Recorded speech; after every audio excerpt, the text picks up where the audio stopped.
Hello welcome to Sally kitchen. ഇന്ന് ഞാൻ Malabar special ആയിട്ടുള്ള ചക്കരച്ചോറിൻ്റെ റെസിപ്പിയാണ് കാണിക്കുന്നത്. ഇത് കഴിച്ചവർക്കൊക്കെ ഫേവറേറ്റ് ആയിട്ടുള്ളൊരു റൈസ് ആയിരിക്കും ഇത് ചക്കരച്ചോറായിട്ടും കഞ്ഞിയായിട്ടും ഒക്കെ ചെയ്യാറുണ്ട്. പൊതുവേ ഇത് നമ്മൾ ബറാത്ത്, മുഹറം, പിന്നെ അറഫ അങ്ങനെ സ്പെഷ്യൽ ദിവസങ്ങളിലാണ് ചെയ്യാറുള്ളത്. ഇതുപോലെ തന്നെ നമ്മൾ ഗോതമ്പ് വെച്ചിട്ടുള്ള പായസം, പിന്നെ നേന്ത്രപ്പഴം വെച്ചിട്ടുള്ള കായ്ക്കറി ഒക്കെ റെഡിയാക്കി എടുക്കാറുണ്ട്. കായ്ക്കറിയുടെ റെസിപ്പി ഓൾറെഡി ഞാൻ പോസ്റ്റ് ചെയ്തിട്ടുണ്ട് കേട്ടോ. അപ്പോൾ ഈ ഒരു ഈസി ആയിട്ടുള്ള ചക്കരച്ചോറ് എങ്ങനെ റെഡിയാക്കി എടുക്കാൻ നോക്കാം. ട്രഡീഷണലായിട്ട് ഇത് വിറകടുപ്പിലൊക്കെയാണ് ചെയ്യാറുള്ളത്. അത് ഒരുപാട് ക്വാണ്ടിറ്റി ഉണ്ടാക്കുമ്പോഴായിരിക്കും. ഞാനിപ്പം കുറച്ച് മാത്രമേ ഉണ്ടാക്കിയെടുക്കുന്നുള്ളൂ. അതും കുക്കറിലാണ് ഞാൻ കാണിക്കുന്നത്. അപ്പോൾ കുക്കർ ചൂടാക്കാൻ വെച്ചിട്ടുണ്ട്. ഇതിലേക്ക് ഒരു 3 കപ്പ് വെള്ളം ചേർത്ത് കൊടുക്കുന്നുണ്ട്. സാധാരണ നോർമൽ വാട്ടറാണ് ചേർത്ത് കൊടുക്കുന്നത്. വെള്ളം ഒന്ന് ഇതുപോലെ ചൂടായിട്ട് വരുമ്പോൾ നമുക്ക് പച്ചരി ചേർത്ത് കൊടുക്കാം. ഇതിന് വേണ്ടിയിട്ട് പച്ചരി യൂസ് ചെയ്യാം, പിന്നെ അതുപോലെ ബിരിയാണി അരി യൂസ് ചെയ്യാം, പിന്നെ ചോറ് വെക്കുന്ന അരി ഉണ്ടല്ലോ, ഏത് വേണമെങ്കിലും യൂസ് ചെയ്യാം. പച്ചരി ആയിരിക്കും കുറച്ചും കൂടി ടേസ്റ്റ് ഉണ്ടാവുക. ഞാൻ 1.5 കപ്പ് പച്ചരിയാണ് ചേർത്ത് കൊടുക്കുന്നത്. ഇത് കുതിർത്ത് വെക്കേണ്ട ആവശ്യമൊന്നുമില്ല, പച്ചരി പെട്ടെന്ന് തന്നെ കുക്കായി കിട്ടുന്നതാണ്. അപ്പോൾ ഇത് അടച്ച് വെച്ചിട്ട് ഒരു 2 വിസിൽ വരുന്നവരെ വേവിച്ചെടുക്കാം.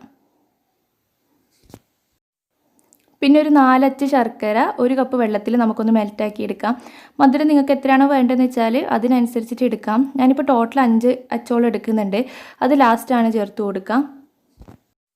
ഇത് പിന്നെ നന്നായിട്ട് മെൽറ്റായി വന്നതിന് ശേഷം ഒരു അരിപ്പിലൂടെ അരിച്ചിട്ട് ശർക്കരപ്പാനി റെഡിയാക്കിയിട്ട് ഒരു ഭാഗത്തേക്ക് മാറ്റി വെക്കണം.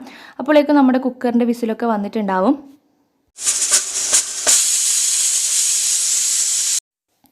പിന്നെ ഇപ്പോൾ നമ്മുടെ ചാനലിൽ ഒരു ഗിവ് അവേ നടക്കുന്നുണ്ട്. കമൻ്റ് ഇട്ടിട്ട് സമ്മാനം നേടാനുള്ള ഒരു ഗിവ് അവേ ആണിത്.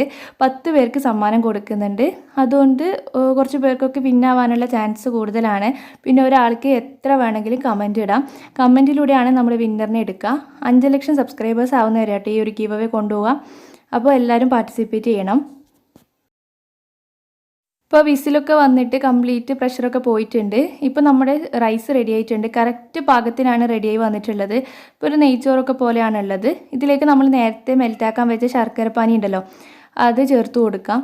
എന്നിട്ട് നന്നായിട്ടൊന്ന് മിക്സ് ചെയ്തെടുക്കുക. പിന്നെ ഇതിലേക്ക് ഒരു 1/4 ടീസ്പൂണോളം ഉപ്പും കൂടി ചേർത്ത് കൊടുക്കണം. ഉപ്പ് ചേർത്തിട്ട് നന്നായിട്ടൊന്ന് മിക്സ് ചെയ്യുക. എന്നിട്ട് മധുരം നോക്കിയിട്ട് വേണം ശർക്കര ചേർത്ത് കൊടുക്കാൻ വേണ്ടിയിട്ട്. ഞാനിപ്പോൾ ഒരു അച്ച് ശർക്കര കൂടി ചേർത്ത് കൊടുക്കുന്നുണ്ട്. അത് ഒന്ന് നന്നായിട്ട് ഉടച്ചെടുത്തിട്ട് കുത്തിയിട്ട് പൊടിയാക്കിയിട്ടാണ് ചേർത്ത് കൊടുക്കുന്നത്. നന്നായിട്ട് മിക്സ് ചെയ്തെടുക്കാം. ഇനി ഈ ഒരു ശർക്കരപ്പാനിയിൽ കൂടി നമ്മൾ റൈസ് ഒന്ന് കുക്ക് ചെയ്തെടുക്കും. അപ്പോൾ ഇത് ഒരുപാട് വെള്ളമായി പോയെങ്കിലാണ് കഞ്ഞി പോലെ ആയി കിട്ടുക. നിങ്ങൾക്ക് കഞ്ഞി പോലെ വേണ്ടെന്നുണ്ടെങ്കിൽ കുറച്ച് വെള്ളം ചേർത്ത് കൊടുത്താൽ മതി. എന്നിട്ട് നന്നായിട്ട് ഉടച്ചെടുക്കുക. കഞ്ഞി പോലെ ഉടച്ചെടുത്താൽ മതി. ഇപ്പോൾ നമ്മൾ ശർക്കരപ്പാനിയിലിട്ടിട്ട് റൈസ് ഒന്ന് കുക്ക് ചെയ്തെടുക്കാൻ പോവാണ്. അപ്പോൾ അടച്ച് വെച്ചിട്ട് കുക്ക് ചെയ്യുകയാണെങ്കിൽ അങ്ങനെ കുക്ക് ചെയ്യാം. അല്ലെങ്കിൽ എളുപ്പത്തിന് വേണ്ടിയിട്ട് ഫുള്ളായിട്ട് അടച്ചിട്ട് ഒരു വിസിൽ വരുന്നവരെ വേവിച്ചെടുത്താൽ മതി.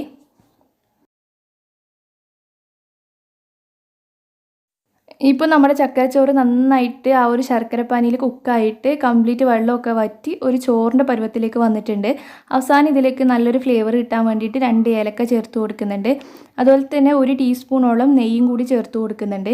അപ്പോൾ നിങ്ങൾക്ക് ഞാൻ നേരത്തെ പറഞ്ഞ പോലെ കഞ്ഞി പോലെ വേണമെങ്കിൽ കുറച്ച് ചൂടുവെള്ളം ഒഴിച്ചിട്ടോ അല്ലെങ്കിൽ ശർക്കരപ്പാനി എക്സ്ട്രാ ഒഴിച്ച് കൊടുത്തിട്ടോ റൈസ് നന്നായിട്ട് കുത്തിയെടുത്താൽ മതി. അപ്പോൾ കഞ്ഞി പോലെ റെഡിയായി കിട്ടിക്കോളും. ഇപ്പോൾ നെയ്യും കൂടി ചേർത്തിട്ട് മിക്സ് ചെയ്തെടുക്കുകയാണ്.